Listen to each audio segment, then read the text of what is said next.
I went back to Stride and I said, thank you so much. That was awesome. Thank you for sending me around the world, but I did it wrong. You need to send me around the world again to do it better. And they said, okay, sure. So 2007, 2008, I got to make a whole other video. And this time what I'd done was I'd taken, so first of all, when I put the video up in 2006, my inbox was flooded.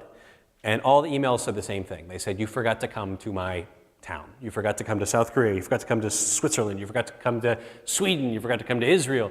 They were just pissed that I hadn't included where they were in the video. Because that's kind of what you do when you watch my videos, is you're watching and you're waiting to see a place that you've been to. So I had this huge, I didn't know what I was going to do with all these emails, but I just started creating all these Gmail labels and filing all the emails away by country. I didn't know why. But then when I had this idea of getting people to dance with me, I realized, oh, I now have a massive database of people all over the world who I can get to dance with me. So I went out again, and let's say I'm going to Munich, Germany. I say, all right, I'm going to be in the English Garden in Munich at 3 o'clock in the afternoon, come out and dance with me. I'd send those emails out, they'd tell all their friends, I'd have a huge crowd. Everywhere I went, all around the world, I did about 45 of these clips, I'd always get a huge crowd of people dancing with me. And that's why I made the 2008 video. How many of you guys have seen this video? Okay, a few. Well, don't worry, 45 million other people have. I'm not going to make you watch it, but this sort of sums it up right here.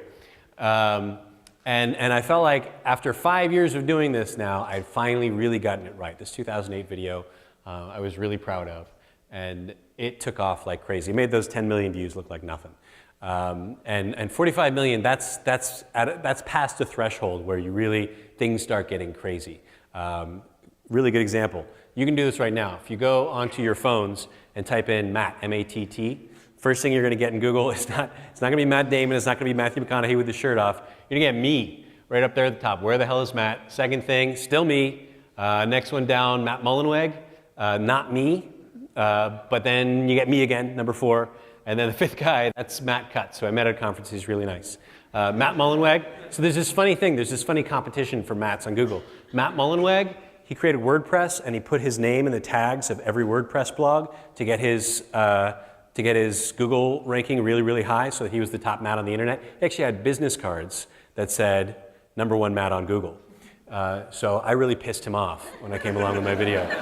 And I think he had to change his cards. The next Matt down, Matt Cutts, I met him at a conference. He said, you're the #1 Matt on the internet. I said, yeah. He said, I'm number 8. And he's made his way up to number 3 now. So yeah, for some reason it's very competitive. But it got crazy with this video.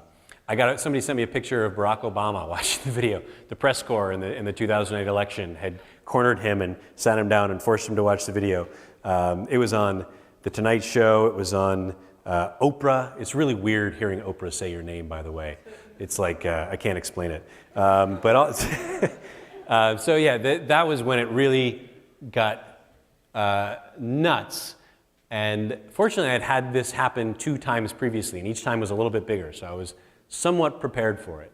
Another thing that came out of this 2008 video was all these opportunities. Up until this point, I wasn't really thinking of what I was doing as a career or a business at all. I was thinking of it as a way to have an amazing time. And financially, it really wasn't a business either. I was making enough money to feed myself and travel.